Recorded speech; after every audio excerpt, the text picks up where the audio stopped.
नमस्कार, आरआरसी नेटवर्कच्या लेटेस्ट बातमीपत्रात आपले स्वागत। अशा आहेत आजच्या हेडलाईन्स।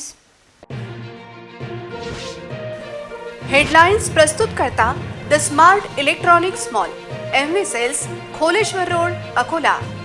अच्छा प्रोडक्ट, अच्छी क्वालिटी। लाडकी बहीण योजनेत पैसे उकळणारा तलाठी निलंबित, जिल्ह्यातील इतर लुटारूंची काय?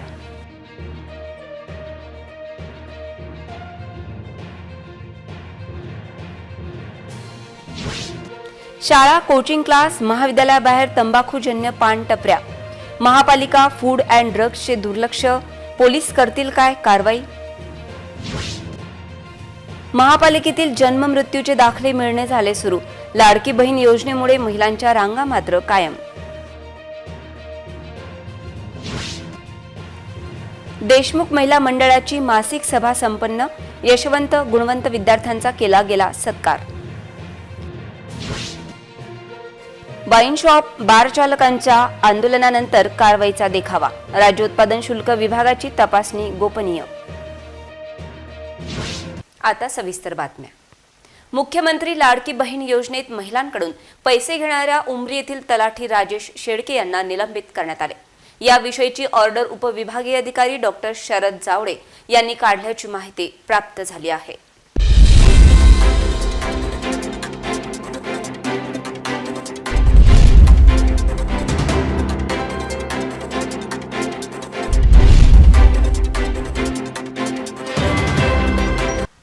मुख्यमंत्री लाडकी बहीण योजनेच्या अंमलबजावणीला राज्यात सुरुवात झाली आहे। मात्र या योजनेत महिलांकडून पैशाची मागणी केली जात असल्याचे निदर्शनास आले आहे।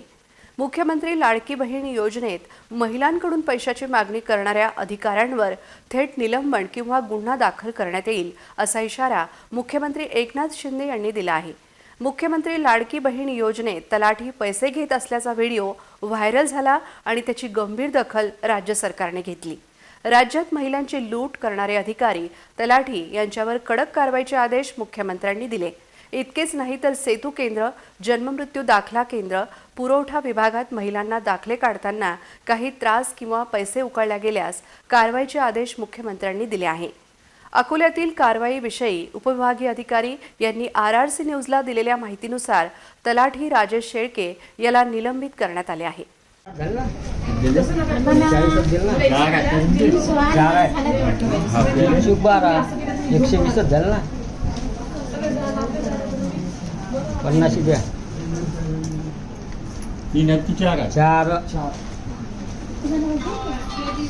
संबंधित तलाठी उमरी, परगणे, बाळापूर या ठिकाणचा असून काल व्हिडिओ प्रसारित झाल्यानंतर सदर व्हिडिओची खात्री करण्यासाठी एक समिती नेमण्यात आली। त्या समितीनं त्यांच्या विरुद्ध एक अहवाल सादर केलेला आहे। तो अहवाल आज तहसीलदार अकोला यांच्या मार्फत आमच्या कार्यालयास प्राप्त झाला आणि सदर तलाठी हे त्यांच्या उत्पन्नाचा दाखला देत असताना त्या व्हिडिओमध्ये पैसे घेताना निदर्शनास आलेला आहे। त्या अनुषंगाने त्यांची चौकशी पूर्ण होऊन अहवाल सादर झाल्यानंतर आज त्यांना आम्ही त्यांच्या कर्तव्यामध्ये कर्तव्य पारायणता त्यांनी राखली नाही, सचोटी त्यांनी राखली नाही व हलगर्जीपणा केला, या कारणावरून त्यांना निलंबित करण्यात आलेला आहे। शाळा महाविद्यालयातील विद्यार्थी उद्याचे भविष्य आहेत, मात्र आजची तरुण पिढी व्यसनाच्या आहारी जात असून अकोला तंबाखूजन्य पदार्थ मुक्त करण्यासाठी महापालिकेने शाळा महाविद्यालय परिसरात तंबाखूजन्य पदार्थ विक्री करणाऱ्यांविरोधात कारवाई करण्याची गरज आहे, पण अशी कुठलीही कारवाई होताना दिसत नाही। शाळा महाविद्यालय परिसरात शहरात अनेक ठिकाणी तंबाखूजन्य पदार्थ विक्रीची दुकाने, पान ठेले लागली आहेत। तंबाखू व तंबाखूजन्य पदार्थ प्रतिबंध कायदा 2003च्या कलम 4 नुसार शाळा महाविद्यालय तसेच अन्य कोणत्याही शैक्षणिक संस्थालगतच्या परिसरात विडी, सिगारेट किंवा अन्य तंबाखूजन्य उत्पादने विक्री करण्यास तसेच बाळगण्यास प्रतिबंध आहे। पालिका कार्यक्षेत्रातील शैक्षणिक संस्था परिसरात तंबाखूजन्य पदार्थ विक्री करणाऱ्यांवर कारवाई करण्याची गरज आहे, पण ही कारवाई होताना दिसत नाही। शैक्षणिक संस्थालगतचा परिसर तंबाखूजन्य पदार्थ मुक्त करण्याच्या उद्देशाने महापालिका, अन्न व औषध प्रशासन व पोलीस यांनी संयुक्त कारवाई करण्याची गरज आहे। पण शाळा, महाविद्यालय व कोचिंग क्लासेस सुरू झाल्यानंतर देखील अशी ठोस कारवाई शहरात होताना दिसत नाही। त्यामुळे मोठ्या प्रमाणात विडी, सिगारेट, तंबाखू, गुटखा आदींची विक्री होत आहे. गेल्या काही दिवसांपासून महापालिकेत जन्ममृत्यूचा दाखला मिळणे बंद होता. संगणकातील बदलानंतर आज अखेरीस जन्ममृत्यू नोंद विभागातील कामांना वेग आला आहे. तरी देखील महापालिकेत जन्ममृत्यू कार्यालयासमोर मोठी रांग मात्र कायम होती. माझी लाडकी बहीण योजनेचा लाभ घेण्यासाठी रहिवासी दाखल्याची आवश्यकता आहे. याकरिता महिलांची जन्मतारीख व जन्मस्थान शाळेच्या दाखल्यावर नोंद असणे गरजेचे आहे. परंतु ज्या महिलांच्या दाखल्यांवर जन्मस्थानाची नोंद नाही अशा महिलांना आता महापालिका किंवा नगरपालिकेत चक्रा माराव्या लागत आहेत. या महिलांमध्ये बहुतांश महिला ग्रामीण क्षेत्रातील आहेत, परंतु त्यांचा जन्म शहरात झाल्याने त्यांना जन्माचा दाखला घेण्यासाठी महापालिकेत येणे भाग पडत आहे.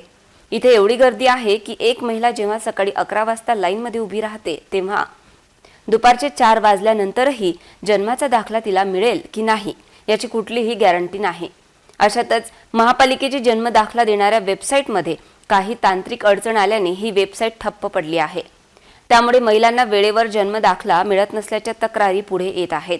या परिस्थितीचा लाभ घेण्यासाठी मनपात काही दलाल सक्रिय झाले आहेत, जे या महिलांपासून फायदा उचलत आहेत. जन्म दाखल्यासाठी लागणाऱ्या अर्जाची झेरॉक्स 10 रुपये तसेच फॉर्म भरून देण्यासाठी 20 रुपये अशा प्रकारे प्रत्येक महिलांकडून 30 ते 40 रुपये उकळले जात आहेत. रहिवासी दाखल्याविना लाडकी बहीण योजनेचा लाभ मिळत नसल्याने जन्म दाखला लवकरात लवकर प्राप्त करून घेण्यासाठी महिलांमध्ये झुंबड उडाली आहे. देशमुख महिला मंडळाच्या मासिक सभेत गुणवंत विद्यार्थ्यांचा सत्कार करण्यात आला. या मासिक सभेत इतरही अनेक उपक्रम घेण्यात आले. देशमुख महिला मंडळाची सर्वसाधारण सभा शर्मिला टागोर ग्रुपद्वारा उत्साहात संपन्न झाली. यावेळी मंचावर मंडळाच्या अध्यक्षा राजश्रीताई, प्रमुख अतिथी विजयाताई तसेच उपाध्यक्षा नयनाताई, सचिव स्वप्नालीताई, कोषाध्यक्षा प्रतिभाताई, मंडळाच्या ज्येष्ठ सल्लागार कविताताई आणि शर्मिला टागोर ग्रुपच्या लीडर शीतलताई उपस्थित होत्या. कार्यक्रमाची सुरुवात दीप प्रज्वलन आणि वर्षा यांच्या स्वागत गीताने झाली. साधना हिने आशा वर्कर्सना रेनकोट वाटप या प्रोजेक्टची माहिती दिली, तर वर्षाने अभिनेत्री शर्मिला टागोरची माहिती सांगितली. याच कार्यक्रमादरम्यान देशमुख महिला मंडळातील महिलांच्या गुणवंत मुलांचा सत्कार करण्यात आला. यामध्ये 10वीच्या हर्षाली, वेदांत, आयुष, राघवेंद्र, अपूर्वा, आदित्य, ऋतुराज, सई आणि स्वामी यांचा, तर 12वीच्या जान्हवी, क्षितिजा, महर्ष, आदित्य, वेदांत या गुणवंत विद्यार्थ्यांचा आणि डॉक्टर उत्कर्षा आणि डॉक्टर शॉन यांचा मोमेंटो आणि झाडाचं रोप देऊन मंडळाच्या वतीने सत्कार करण्यात आला. यानंतर शर्मिला टागोर ग्रुपच्या सर्व सदस्यांनी जुन्या आठवणींना उजाळा देत सुंदर नृत्याविष्काराने सर्वांना मंत्रमुग्ध केले. कार्यक्रमाचे संचालन श्वेता आणि अंजलीने तर आभार प्रदर्शन संगीताने केले. कार्यक्रमाच्या यशस्वीतेसाठी जया, विजया, सुशीला, शीला, विद्या, माधुरी, संगीता, शीतल, वर्षा, कल्पना, पूजा, स्वाती, साधना, वर्षा, देवल, प्रिया, अंजली, श्वेता, अपेक्षा, वृषाली, ऋतुजा या सर्व सदस्यांनी परिश्रम घेतले. या कार्यक्रमामध्ये विविध मनोरंजक खेळ खेळवण्यात आले. त्यामध्ये हौजी या खेळात स्वाती, शैलजा, वर्षा, सुनीता, शिल्पा, विजया, ज्योती, नैना, शिल्पा, विद्या, तृप्ती, दीपाली, निशा, स्वप्नाली, दीप्ती, वर्षा, मंजू, योगिनी, ज्योती आणि प्रीती यांनी बाजी मारली. तर दुसऱ्या खेळामध्ये छाया, लता, उमा, सीमा, मिलन आणि शुभांगी या विजेत्या ठरल्या. तसेच डॉक्टर अस्मिता, कल्पना, भारती, सारिका, मनीषा, सुलता, पूजा, जयश्री आणि वैशाली यांची वेशभूषा आकर्षक ठरली. संपूर्ण राज्यासह अकोल्यातील महसूल कर्मचाऱ्यांच्या अनेक मागण्या शासन स्तरावर प्रलंबित आहेत. कर्मचाऱ्यांच्या रास्त मागण्यांचा शासन स्तरावर कोणताही ठोस निर्णय होत नसल्याने आता कर्मचाऱ्यांनी तीव्र आंदोलनाचा पवित्रा घेतला आहे. जिल्हाधिकारी कार्यालयातील महसूल कर्मचाऱ्यांनी जिल्हाधिकारी यांना निवेदन देत आपल्या मागण्यांबाबत शासन स्तरावर कळवावे अशी मागणी केली आहे. कर्मचाऱ्यांच्या मागण्यांमधील आकृतीबंध बदलीबाबतचा निर्णय महसूल विभागाच्या सुधारित आकृतीबंध दांगट समितीच्या अहवालातील शिफारशीनुसार कोणत्याही संवर्गातील कर्मचारी कपात न करता लागू करण्यात यावा. अव्वल कारकून मंडळ अधिकारी संवर्गातून नायब तहसीलदार या पदावर पदोन्नती देण्याबाबतचा निर्णय त्वरित लागू करावा. या व इतर मागण्या यावेळी कर्मचाऱ्यांनी रेटून धरल्या होत्या. येणाऱ्या काळात याबाबत कोणताच ठोस निर्णय न घेतल्यास दिनांक 10 जुलैपासून अकोला जिल्ह्यातील सर्व महसूल कर्मचारी काळ्या फिती लावून काम करतील. दिनांक 11 जुलै रोजी दुपारी जेवणाच्या सुटीमध्ये निदर्शने करीत शासनाचे लक्ष वेधणार आहेत. 12 जुलै रोजी लेखणी बंद आंदोलन करण्यात येईल, तर याबाबतचा ठोस निर्णय न लागल्यास दिनांक 15 जुलैपासून जिल्ह्यातील सर्व कर्मचारी बेमुदत काम बंद आंदोलन करणार असल्याची माहिती यावेळी कर्मचाऱ्यांच्या वतीने देण्यात आली आहे. त्यामध्ये 10 तारखेला काळ्या फित्या लावून काम करणे, 11 तारखेला दुपारच्या जेवणाच्या सुट्टीत कार्यालयासमोर निदर्शन करणे, त्यानंतर 12 तारखेला लेखणी बंद आंदोलन करणे आणि 15 तारखेला जर ह्या मागण्या पूर्ण केल्या नाहीत तर बेमुदत संपावर पूर्ण राज्यभर महसूल कर्मचारी जातील. याबाबत सर्व कर्मचाऱ्यांनी एक जुटीने आणि निवेदन माननीय जिल्हाधिकाऱ्यांना देण्यात आले. इतरही घडामोडींचा आपण आढावा घेणार आहोत, मात्र छोट्याशा विश्रांतीनंतर.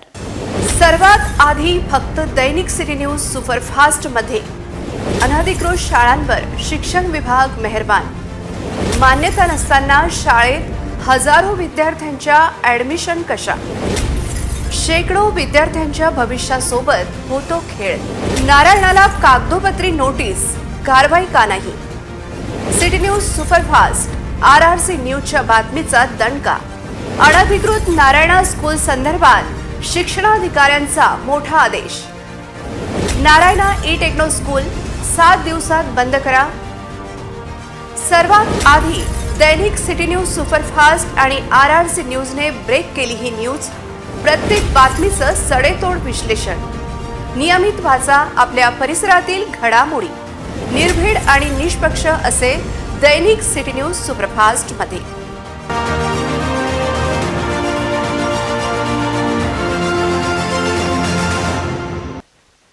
विश्रांतीनंतर पुन्हा एकदा तुम्हा सर्वांचं हार्दिक स्वागत. जिल्ह्यात विविध शाळा सुरू झाल्या आहेत, पण सर्वात सूत्रबद्ध आणि विद्यार्थ्यांच्या लक्षात राहणारा शाळा प्रवेश हा जागृती माध्यमिक व उच्च माध्यमिक विद्यालयात झाला. त्या शाळा प्रवेशाचा विशेष आणि सविस्तर वृत्तांत फक्त RRC न्यूजवर आम्ही प्रसारित करीत आहोत. 1 जुलैला अकोला जिल्ह्यातील बऱ्याच शाळा ह्या सुरू झाल्या आहेत. त्यापैकी जागृती माध्यमिक व उच्च माध्यमिक विद्यालय येथे शाळेच्या नवीन सत्राला सुरुवात झाली. नवीन सत्राचा प्रवेशोत्सव जागृती विद्यालय येथे अतिशय जल्लोषात पार पडला. विद्यार्थ्यांना औक्षण करून विद्यार्थ्यांचा शाळेत प्रवेश झाला.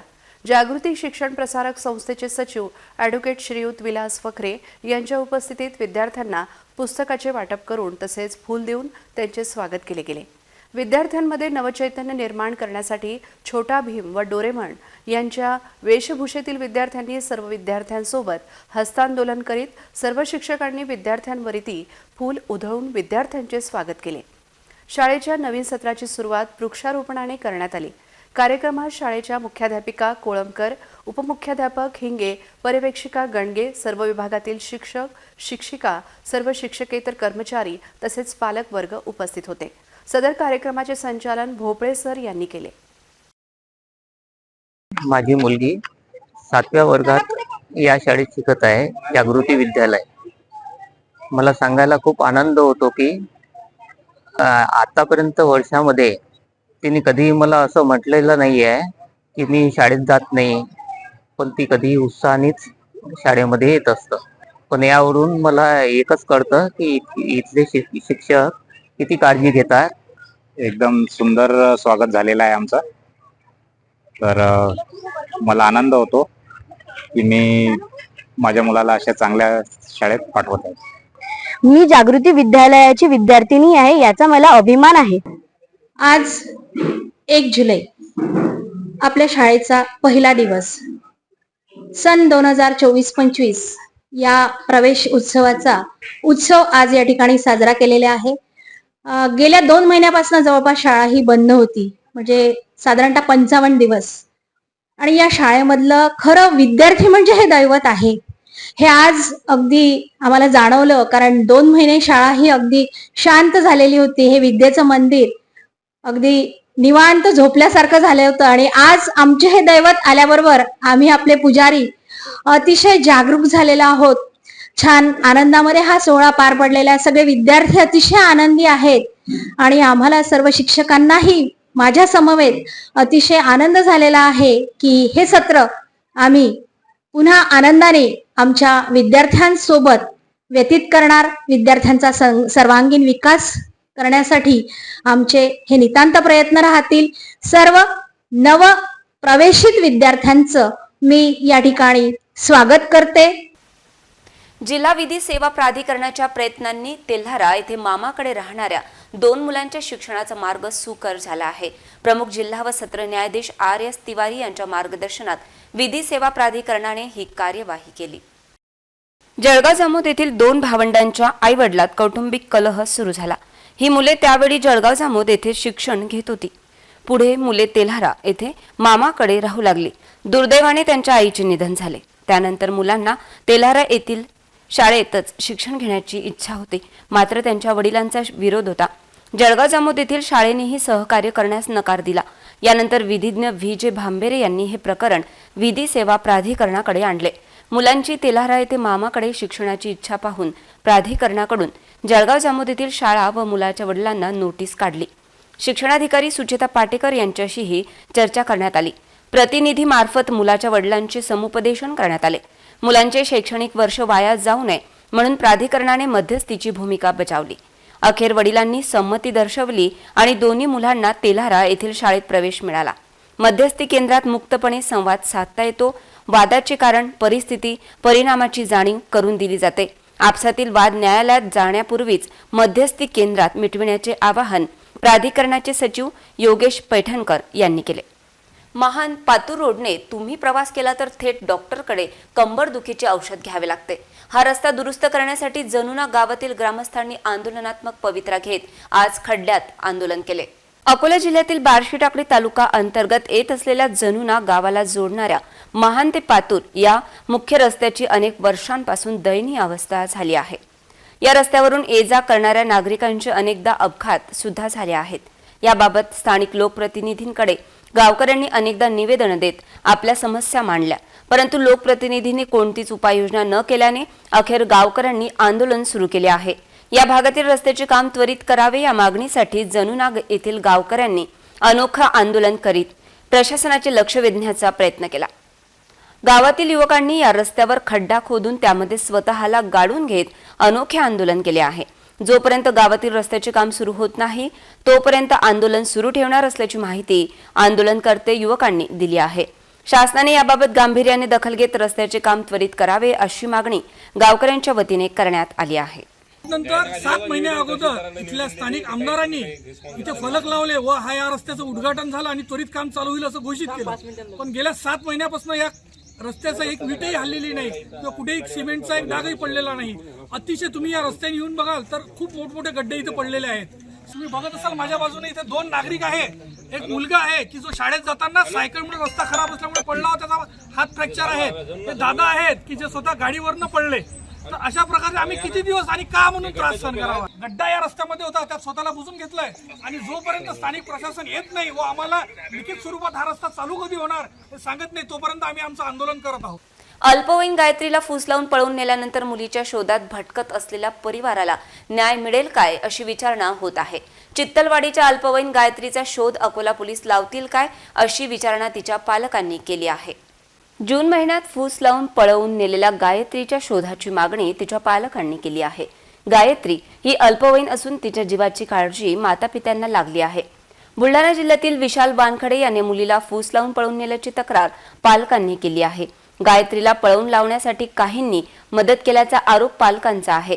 गेल्या अनेक महिन्यांपासून गायब असलेल्या गायत्रीचा पोलिसांनी शोध घ्यावा अशी मागणी तिच्या परिवाराने केली आहे. मुलगी गायत्री हिरळकारी मामाजी तशी गेलेली होती. तिथून विशाल सूर्यकांत वानखडे या मुलांनी त्या मुलीला पळून नेले आणि अजून 6 महिना झाल्यानंतर अजून काही चौकशी आणि पोलिसांनी करून नाही राहिलं. नाही केल्यास आम्ही आत्महत्या करण्याचा प्रयत्न करू. शहरातील स्टेशन परिसरातील विविध दारू दुकानांची अचानक पाहणी करण्यात आल्याची माहिती समोर आली आहे. ही पाहणी नेमकी का आणि कशासाठी असा प्रश्न उपस्थित होत आहे. शहरातील दारू दुकानांची पाहणी सुरू करण्यात आली आहे. ही चेकिंग अचानक करण्यात आल्याने मद्यपींची चांगलीच अडचण झाली आहे. अचानक शहरातील दारू बार रेस्टॉरंटची तपासणी करण्याचे कारण काय असा प्रश्न विचारला जात आहे. तर तपासणी अधिकारी पत्रकारांना दारूच्या दुकानात प्रवेश नाकारत असल्याची माहिती प्राप्त झाली असून ही गोपनीय तपासणी करण्यामागे नेमके कारण काय असा प्रश्न निर्माण होत आहे. स्टेशन चौकातील विविध दारूच्या दुकानांची चेकिंग का करण्यात आली याचे उत्तर मात्र तपासणी अधिकाऱ्यांनी दिले नाही. त्यांनी पत्रकारांना तपासणी दरम्यान आत देखील येण्यास मज्जाव केल्याने संशय व्यक्त केला जात आहे. पुन्हा एक नजर टाकूया आजच्या प्रमुख घडामोडींवर. हेडलाइन्स प्रस्तुत करता the smart electronics mall, MV sales, Kholeshwar road, Akola. अच्छा प्रोडक्ट, अच्छी क्वालिटी. लाडकी बहीण योजनेत पैसे उकळणारा तलाठी निलंबित. जिल्ह्यातील इतर लुटारूंची काय?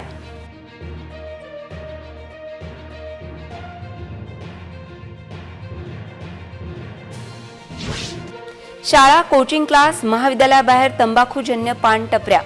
महापालिका फूड अँड ड्रग्सचे दुर्लक्ष. पोलीस करतील काय कारवाई? महापालिकेतील जन्म मृत्यूचे दाखले मिळणे झाले सुरू. लाडकी बहीण योजनेमुळे महिलांच्या रांगा मात्र कायम. देशमुख महिला मंडळाची मासिक सभा संपन्न. यशवंत गुणवंत विद्यार्थ्यांचा केला गेला सत्कार. वाईन शॉप, बार चालकांच्या आंदोलनानंतर कारवाईचा देखावा. राज्य उत्पादन शुल्क विभागाची तपासणी गोपनीय. बातम्यांसाठी तुम्ही पाहत रहा RRC न्यूज. तुमच्या मोबाईलवर नोटिफिकेशन मिळण्यासाठी सबस्क्राईब करा RRCचे यूट्यूब चॅनल. लाईक आणि फॉरवर्ड करा RRC डिजिटल अकोलाचे हे न्यूज बुलेटिन. पुन्हा भेटूया ताज्या बातम्यांसह नवीन बातमीपत्रात. तोवर नमस्कार.